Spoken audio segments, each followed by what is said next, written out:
morning, and welcome to another episode of Hard Factor. It is Thursday, July 11th, and make sure to go grab your Slurpee today because today is 7-Eleven. Ooh, I live right next to a 7-Eleven. Oh, Hard same Factor, here. Mark and I have been rocking Slurpees since 13 years old. One of our favorite pastimes together. Before that, but together since 13. Together. We love it together. Slurpees are an American pastime. Everybody embrace it. Hope you have fun. Okay, top stories. Pat is going to tell us all about the Trump Social Media Summit.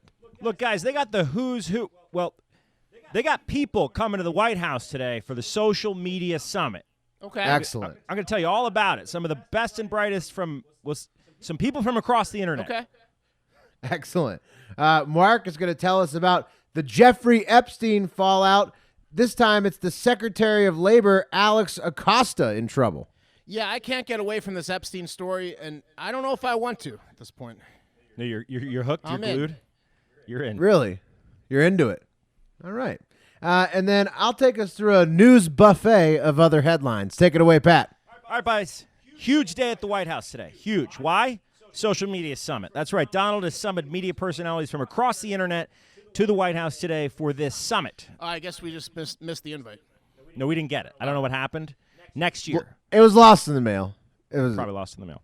Yeah. The White House has been mum on exactly who is on the invite list, but as social media personalities do, many who have been invited have started to humble brag on the internet about how honored/excited they are to be attending the summit where they'll undoubtedly be served fast food for lunch because, well, that's how our billionaire president rolls. Hey, I got no problems with that. He set the precedent, and I like it. Like, just keep going with the fast food. Also, these people are bloggers. They deserve McDonald's. Yeah. Not all of them are bloggers, but some are. But I would Everyone start your day with the 7-Eleven Slurpee, and then go get some McDonald's. That's true. Yeah. That's very American. That's what 7-Eleven America is all about. All right, guys, so enough guests have been loose-lipped for observers to pick up that the summit won't so much be a social media summit, but more of a right-wing social media summit. I don't believe that. No, it's true. Yeah, the guest list is drawing some heavy criticism. I'm gonna let you guys know who some of the higher-profile attendees are. You guys ready? Yeah. Mm-hmm. We got Bill Mitchell, who's the host of Your Voice, America, and he regularly promotes the batshit crazy QAnon conspiracy on Twitter. Then we got Carpe Donktum, an internet troll whose skillful meme work has drawn attention from media tire fire InfoWars. He won a meme contest over there. Not going to lie to you, I would like to check out some of Carpe's better memes. Yeah. Yeah, absolutely. Yeah, this also, now I'm really kind of upset we didn't get invited because I thought that we would be like, this is kind of up our alley. I bet there's a lot of Pepe the Frog t-shirts running around this place. Oh, and everyone's going to be writing their texts and everything in the SpongeBob, like capital letter, lowercase letter, capital letter, whatever the fuck. They're Mark's so edgy. He's seen some memes recently. I would swap some memes with Carpe. Also in attendance will be Ali Alexander, a, quote, activist who laid down this gem of a tweet about Kamala Harris after the last debate. You guys ready? Kamala Harris is not an American black. She is half Indian and half Jamaican. I'm so sick of people robbing American blacks, like myself, of our history. It's disgusting. Now using it for debate time? These are my people, not her people. Friggin' disgusting. Wow. Interesting. That's intense. That's an intense take. It's intense. Ali looks a little mixed, and we did mention that Kamala's mixed and she should lean into her Indian heritage, but that's just a bad take. What is an American black? It's a black person living in America, Right. which I think, Kamala Harris kind of qualifies. Sure. Rounding out the herd is James O'Keefe, whose organization Project Veritas tried to sell a fake story to the Washington Post earlier this year about Roy Moore impregnating a 15-year-old girl and then demanding an abortion. That was fake? It was a fake story. I mean, yes, he probably banged 15-year-old girls. We know that. But this particular story, this woman who claimed that Roy Moore impregnated her and then demanded the abortion, did not happen. He just suggested it. He didn't demand it. Yeah. But they're selling fake stories to the public. Allegedly. Did he use the word allegedly? Because like that kind of McGruber. clears you. Noticeably absent from the White House's official social media summit is any representative from any social media platform whatsoever. So Yeah, but hold on. All these people have social media accounts, so technically they're experts. on some social platform, Pat. that's true. Then technically any McDonald's you go to I'm sorry, is a Logan. social Sorry, media your summit. hero Logan Paul didn't get the invite, but Fuck Logan Paul. Fucking go to the Japanese suicide forest and be like, check out this dead body. Yeah. Look, you guys tell me, but it seems that this is more like Trump is bringing crackpot internet personalities who have the ability to activate the conservative base and less of a summit. I don't know. Yeah, I mean, Yeah. it sounds like it, but Like, Play dude, your are you crowd, kidding? Like, this is the recipe Trump has cooked up. He's so down for embracing the fringe, and he knows that old school Republicans will act like they're not going to vote for him, and then when they get in the booth, vote for him anyways. He has got the recipe down. That's why he's hard to beat. He knows it. So it's a summit, really, for social media described as it's going to be more of like a coach's speech, like a pep speech. it's gonna be a big Right. day for This Trump. is the fringe rally. Yeah. It's a fringe rally. Yeah, when pressed on how attendees were selected and what the hell they'll actually be doing, White House spokesperson Judd Deere said, quote, after receiving thousands of responses, Judd Deere probably talks like this, after receiving thousands of responses, the president wants to engage directly with these digital leaders in discussions on the power of social media. Yeah, we got a couple fun sessions planned out. We got how to type in SpongeBob font, and we got Yeah, different types of Pepe the Frog. Shades of Pepe the Frog. Shades of Pepe. This Pepe means this type of racism. The precursor to this event was the launch of a, quote, internet tool by the White House back in May for people to report instances of perceived social media bias. So essentially a web portal for people to cry into because Twitter banned them after their 9th swastika picture. Oh, yeah, that's, man. that's not too many, but the Twitter army does tend to just destroy people a little too Yeah. early. We've been zucked. We've Yeah. been. Hey, I'm not gonna lie. I've been definitely handled by the social media powers that be. But I mean, come on. I remember that. I to sent- I create a sent you safe flowers. space. You know, I mean, give me a break. Yeah, so genius political strategist. This will shed a little bit of light on what might be going on. Genius political strategist and nocturnal animal Steve Bannon told CNN last year that social media bias against the right will be a marquee issue during the upcoming election. Quote, I think this time by the time the 2020 election comes along, this will be a burning issue. I think this will be one of the biggest domestic issues. And Bannon usually knows his shit, so it sounds like probably the right is going to use this as a fire-up issue, saying, we're getting banned, they're biased. Oh, against they've us." already been doing that. He does. They've He already does been. seem to have his finger on a glass of scotch and the pulse. Yeah. Right, yeah. Steve Bannon is like if Yoda was on the dark side and had a horrible scotch addiction. Like, That's exactly what he is. He's like drunk Yoda, drunk evil Yoda. right. Let's take it to the internet real quick. So Bill Mitchell, the host of Your Voice America, who's going to be at the summit today, said Megan Rapinoe. Jesus Christ. Megan Rapinoe. Rapinoe. Come on. Oh, damn it, Come I can't get on. it. Megan Rapinoe is the arrogant, smirking embodiment of the anti-America fever which has consumed the America left. Oh, Yeah, boys. come on. She's like one of the most American people. Yeah, so, okay, she's the captain of the U.S. national women's team that just won the World Cup for the second time, and he's going to have egg on his face when I read her quote from the victory parade today later in the news buffet. She won the Golden Ball and the Golden Boot. All right, I got another Epstein update for you. Oh, hell yeah. This story is going to be coming at you often because it's the biggest story since those Thai kids who got fucked by Mother Nature got stuck in a cave, except it's a billionaire fucking kids in a mansion with his billionaire and millionaire buddies. Yeah, in which he nicknamed that mansion The Cave. Exactly.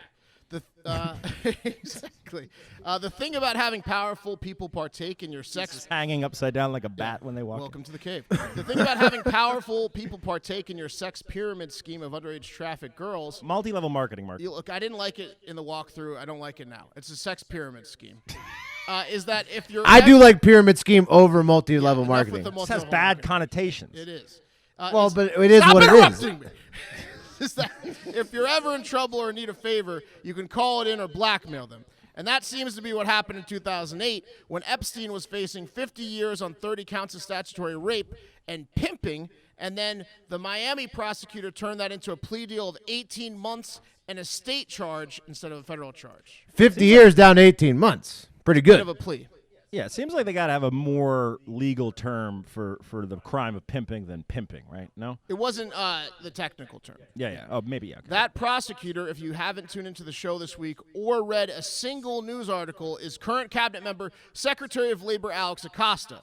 What an asshole that guy is. It's pretty incredible that he has not been fired or resigned yet, and it's certainly not for lack of public outcry.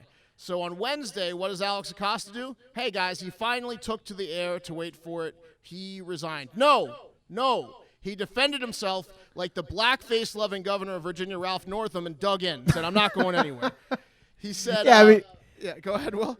I'm just saying, like, Acosta, you knew he was going to defend himself because, like, to be fair, you look at Acosta, he needed Epstein's help to get laid.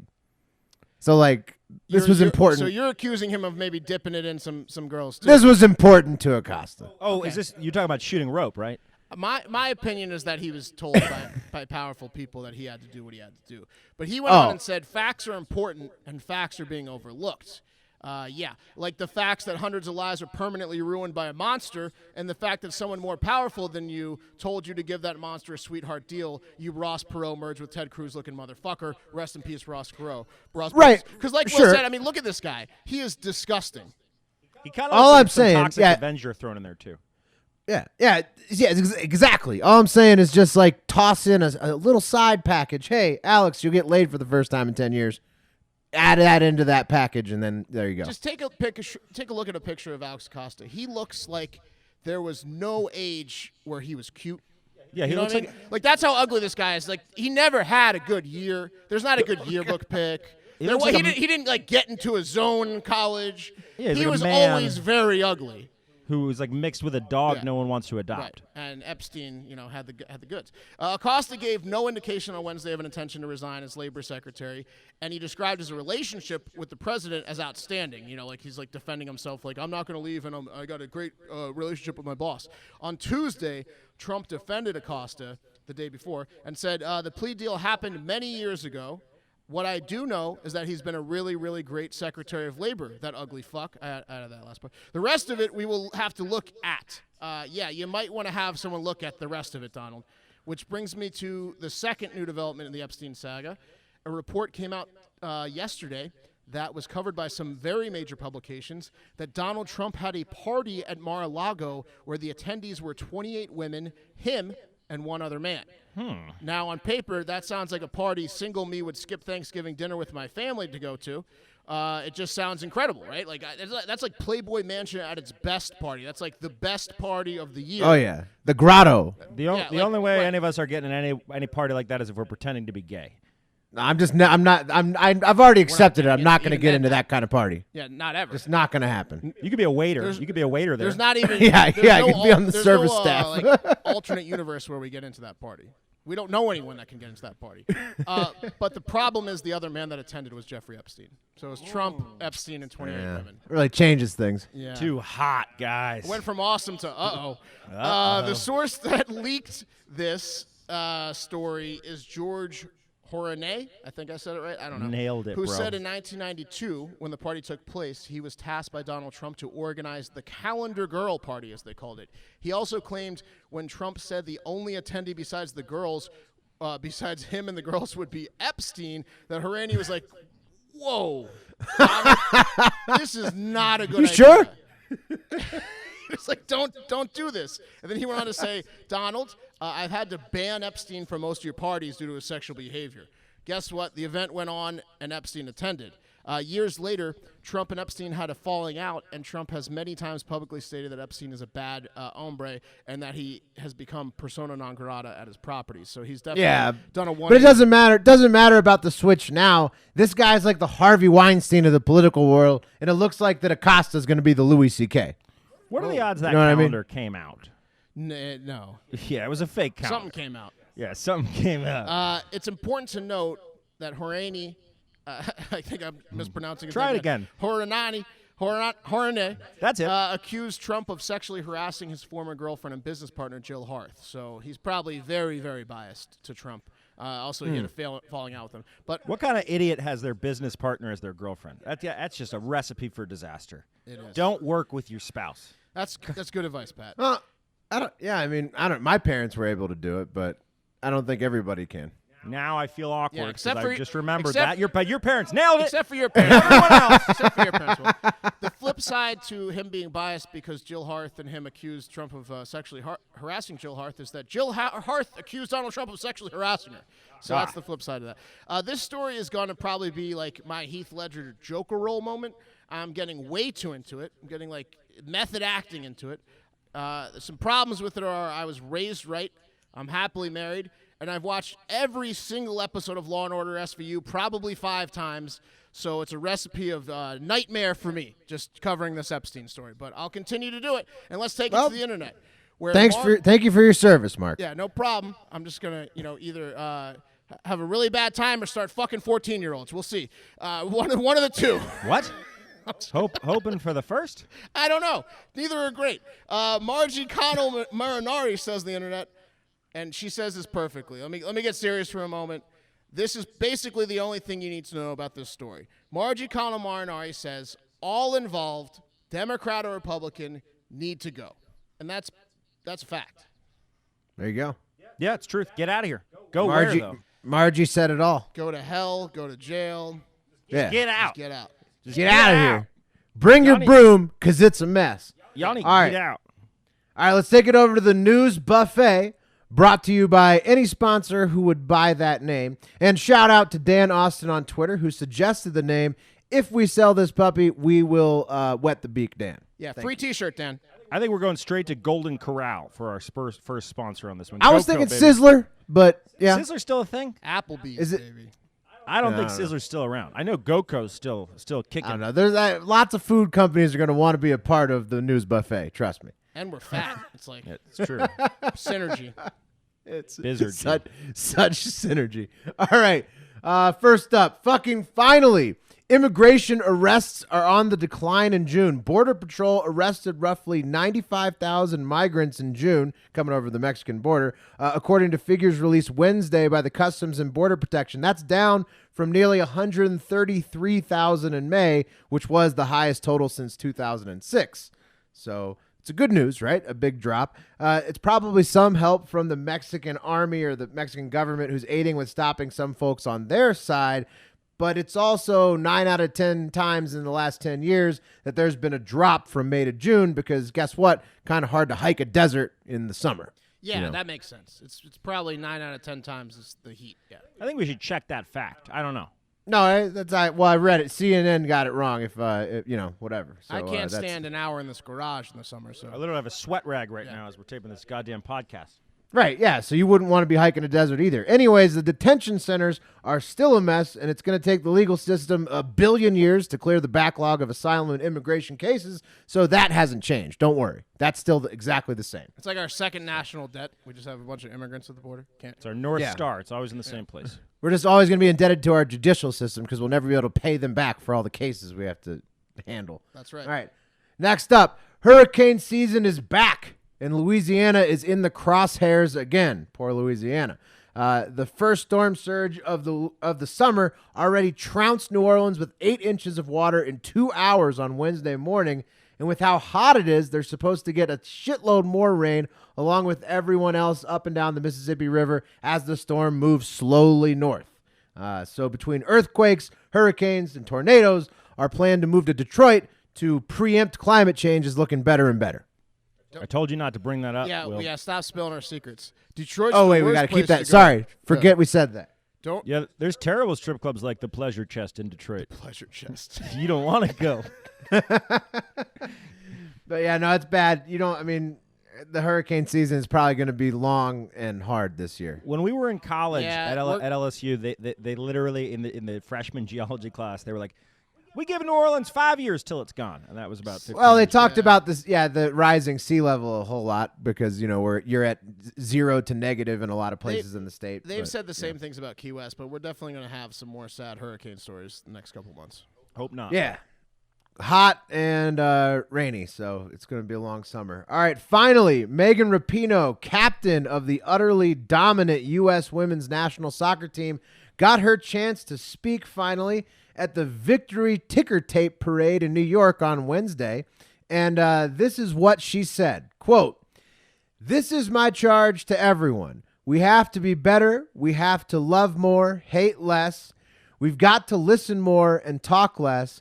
We've got to know that this is everybody's responsibility." And I don't really care, and unquote, I don't really care about the politics around it. I like that part of the speech. And it reminds me of 2 other great American orators who I admire very much, Bill Preston and Ted Logan of San Dimas, California, who once said, quote, "Be excellent to each other and party on, dudes," unquote. And that's what we want you to do today as you go out there and have a great